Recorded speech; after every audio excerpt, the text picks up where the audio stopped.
Sábado Verde, radio y podcast, en la radio pública de la ciudad de Buenos Aires. Bueno, vamos a Belén, en Brasil. Se está desarrollando ahí la cumbre sobre el clima. Sofía Croxatto es cofundadora y directora ejecutiva de LATAM Lab. LATAM Lab es un centro de pensamiento y acción para la transición justa en América Latina, haciendo foco en la energía. Ellos combinan investigación, comunicación estratégica y formación para fortalecer los liderazgos juveniles. Interesantísimo el trabajo que hacen, que va en línea con combatir esa desinformación a la que un poco nos acostumbramos, ¿no? Y que nos lleva a eso que decía Lucrecia Martel en el arranque del programa, ¿no? A establecer verdades absolutas y no poder entender que hay otras verdades que hace falta atender, ¿no? Así que vamos a saludar a Sofía, que está por ahí. ¿Cómo estás, Sofía? Buen día. Hola, buen día, ¿qué tal? ¿Cómo están? Muchas gracias por el espacio. Para nosotros es un gusto. ¿Qué crees que desearían decir los jóvenes a una semana de la cumbre? Qué buena pregunta. A ver, yo creo que lo que desearían decir los jóvenes es que en esta COP se cumplan ciertos compromisos que ya vienen hace un tiempo postergándose, como por ejemplo los 100 objetivos de adaptación, que se pueda conseguir el mecanismo de transición justa, que si es que no se va a conseguir el mecanismo de transición justa se pueda explicitar cómo se va a agregar la transición justa a las NDC de los países o a algún mecanismo nacional donde la transición justa se pueda llevar a cabo. También hay una parte importante de los jóvenes que está abogando por los derechos de los niños y las niñas en torno, bueno, a cómo les afecta a ellos el cambio climático y cómo eso también va a ser implementado por los países en materia de adaptación para que esas personas que después se van a convertir en adultos puedan tener una vida digna. Y por último, yo creo que los jóvenes hace mucho tiempo que ya alzan la voz, que han estado diciendo lo que piensan y que son una voz importantísima de la conferencia. Así que acá he estado con muchos de ellos, siguen constantemente las negociaciones, algunos participan de las negociaciones, de hecho, negociando con sus propios países y delegaciones, otros están como voluntarios en ONGs, otros vienen por su cuenta, otros pertenecen a fundaciones, y creo que las voces de las juventudes está fuerte en esta COP. En las últimas horas, las comunidades locales bloquearon la entrada a la cumbre por un rato, exigiendo avances en la demarcación de sus tierras.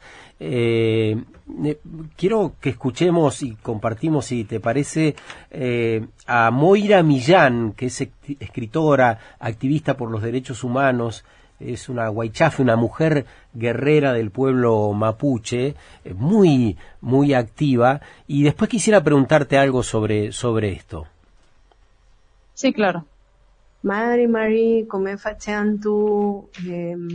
Aquí, Moira Millán, me estoy comunicando con algunos de ustedes que son mis amigos, que son periodistas comprometidos con la verdad, para pedirles, por favor, que difundan estas imágenes y que cuenten la narrativa veraz de lo que está aconteciendo en la COP30, en la mañana de hoy, muy temprano, comunidades amazónicas de los pueblos indígenas de la Amazonía, severamente afectados por la sustracción de petróleo en sus territorios, se movilizaron para protestar mientras se estaban llevando adelante las negociaciones que afectarán sus vidas por siempre, para siempre. Entonces bloquearon en la zona de ingreso, se suspendieron las actividades dentro de la zona azul, tuvo que salir el presidente de la COP a dialogar con ellos. Sin embargo, y a pesar de todo el esfuerzo que las comunidades indígenas hicieron para llegar acá, que caminaron, algunos salieron también en embarcaciones, tardaron muchísimo en llegar hasta aquí para ser escuchados, han quedado bastante omitidos de la agenda y por el contrario se ha visto mucha utilización folclorizada de la imagen de los pueblos indígenas para validar espectáculos y actos políticos que niegan la afectación severa que están sufriendo los pueblos indígenas en la Amazonía. Moira Millán, desde Belén también, ¿qué te hace pensar o qué relación podrías establecer en este pedido básico de las comunidades? Es decir, que se demarquen sus tierras, que se les dé finalmente la propiedad de lo que les pertenece, con los objetivos más formales de las delegaciones oficiales. Bien, a ver, yo creo que hay dos cosas acá importantes. Uno es que las negociaciones en la COP no pueden decidir la reparación de tierras porque son muchos países los que están negociando. ¿Ya? O sea, es importantísimo aclarar eso. La exigencia de los pueblos indígenas es 100% legítima y el derecho a la protesta también es 100% legítimo, así que en eso estoy 100% de acuerdo. O sea, quien quiera protestar puede hacerlo, obviamente sin pasar a nadie a llevar. Pero es importante aclarar que un organismo internacional como la COP no puede definir una devolución de tierras o una reparación. Eso se tiene que decidir a nivel nacional. ¿Por qué? Porque tiene que ver con la soberanía de los países. Entonces, por ejemplo, no sé, yo Chile o yo Argentina o yo Brasil no puedo decir sobre Colombia si ellos tienen que reparar o no esas tierras, ¿se entiende? Sí, pero fíjate, Sofía, que la ministra de Ambiente de Brasil finalmente se reunió con ellas y otros funcionarios del gobierno brasileño y pudieron acordar. Exacto, pero es sobre Brasil, ¿se entiende? Sí, totalmente, o sea, pero digo, estas cumbres también sirven para esto, ¿no? Totalmente. O sea, si uno quiere visibilizar una demanda que además tiene que ver con lo ambiental y con la denigración, por ejemplo, de un pueblo a través de una actividad extractiva, claramente es una oportunidad para que ellos pudiesen negociar, pero eso queda dentro de lo que ocurra con Brasil. De hecho, tú mismo dijiste, salió la ministra a hablar con ellos, la ministra de Medio Ambiente, o sea, salen las autoridades nacionales a tener que abordar la discusión y seguramente que ya debe haber alguna demanda y se aprovechó, por supuesto, esta ocasión para poder continuar y que los pueblos pudiesen, en el fondo, seguir acordando lo que es necesario para ellos y lo que ellos creen correspondiente. Por ejemplo, si hubiese una COP en Argentina y hubiese una demanda por pueblos mapuches en Neuquén, seguramente se aprovecharía la situación de la mejor manera para poder seguir negociando una devolución de tierras, por ejemplo. Pero no es que la COP decida sobre eso, ¿se entiende? No, se entiende perfectamente, se entiende, Sofía, pero yo creo que una organización como la tuya, que impulsa el cambio hacia un nuevo modelo de desarrollo en el continente, también debe, supongo, conocer de otros ámbitos donde se producen estas cosas, que hasta que no ocurre un hecho de estas características bien notable, las comunidades no son atendidas, entonces se naturaliza un grado de desprotección y de falta de integración en la toma de decisiones notable. Entonces, cuando se aprovecha, como en este caso, a estar ahí, a presentar los reclamos, ahí los funcionarios pareciera se dan por entendido de reclamos que vienen desde hace décadas, ¿no? Sí, totalmente.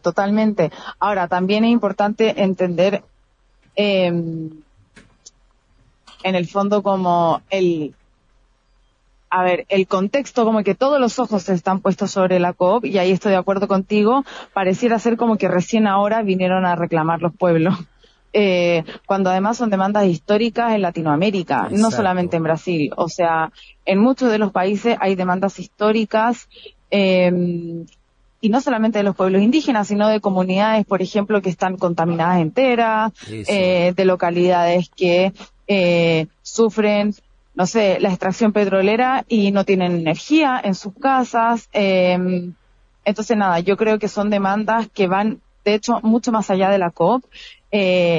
Yo no creo que la COP sea un mecanismo que resuelva estas cosas, sí creo que puede ser un mecanismo que integre las voces para que a nivel mundial la transición justa empiece además a tomarse una definición, porque ni siquiera hay una definición, por ejemplo, en el Acuerdo de París de qué es la transición justa. Pero creo que estas demandas también requieren un atendido nacional mucho más importante del que se les da día a día. Si la COP no hubiese sido en Brasil, por ejemplo, no nos hubiésemos enterado de esto. ¿Se entiende? Así es.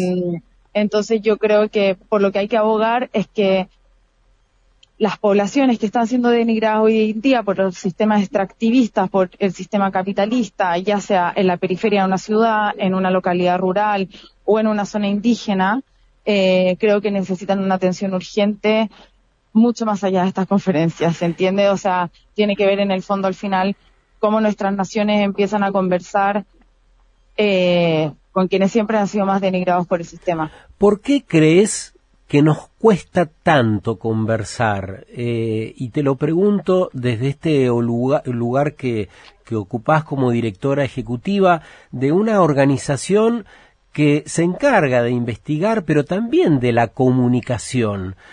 ¿Qué nos está pasando? ¿Qué crees que habría que sortear para poder conversar?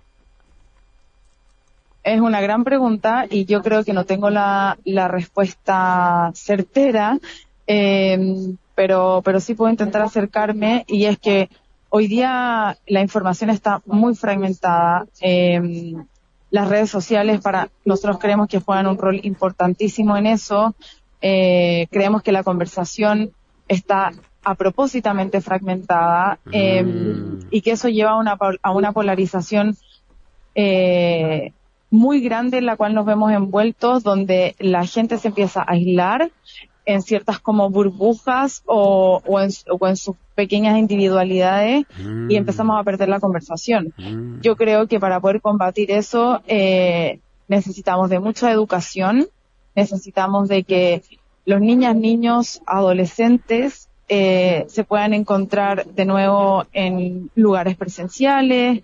Necesitamos también que los padres vuelvan a conversar con los hijos, o que los hijos conversen con sus abuelos. Yo creo que hoy la conversación está tan fragmentada por una extrema digitalización de nuestras vidas que hace que no podamos conversar entre nosotros y empecemos a perder empatía y la emocionalidad en eso. Yo creo que es sumamente importante conversar con personas, por ejemplo, que no piensan igual que uno, para poder entender diferentes perspectivas. Y en ese sentido creo que todos tenemos que empezar a preguntarnos, bueno, ¿cómo volver un poco a lo presencial? ¿Cómo volver a las conversaciones largas? ¿Cómo volver a encontrarnos? Porque además lo digital, lo online está bombardeado por la desinformación y por mucho que intentemos combatirla, siempre va a haber algo que se va a colar entre medio.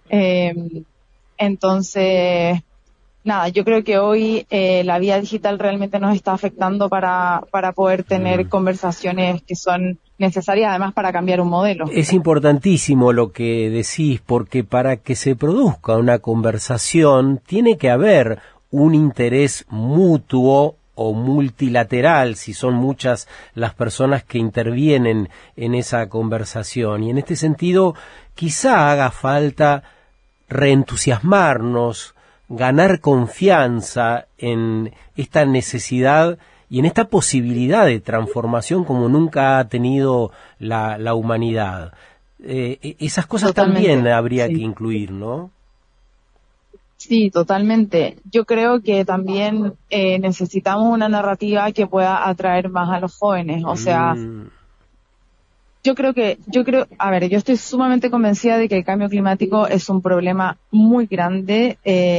Estoy también muy convencida por los datos que entrega la ciencia y no dudo de ello, pero sí creo necesario que hay que empezar a tener una narrativa un poco más positiva para dejar de generar tanta apatía en nuestros jóvenes. Yo creo que es necesario, por ejemplo, aprender de las comunidades indígenas también. Bueno, cómo ellos pueden llevar una vida adelante en espacios que son diferentes, cómo han sido resilientes en la lucha. Y, por ejemplo, ayer conversaba con una indígena peruana que vive en Chile y protege los bosques, y ella decía, nosotros lo que hicimos fue dejar de confrontacionar y empezar a hacer una lucha silenciosa desde la esperanza, desde la alegría y desde convencer a nuestros jóvenes, porque si no al final igual vamos a terminar perdiendo, ¿se entiende? O sea, necesitamos en el fondo tener como un cambio de narrativa y empezar a intentar, obviamente, sin ser naive, un positivismo de que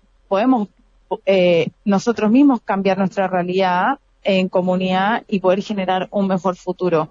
Porque si no, vamos a terminar perdiendo a los jóvenes, van a todos terminar votando, ya sabemos, por personas que niegan el cambio climático, y eso se relaciona 100% con la narrativa y con las conversaciones. Bueno, estábamos hablando con Sofía Croxatto, cofundadora y directora ejecutiva de la TAM Lab, que está en Belén, en la COP30, nos hacía un resumen, y nosotros veníamos hablando de las comunidades indígenas y ella hablaba de los recursos, de la preocupación de los jóvenes.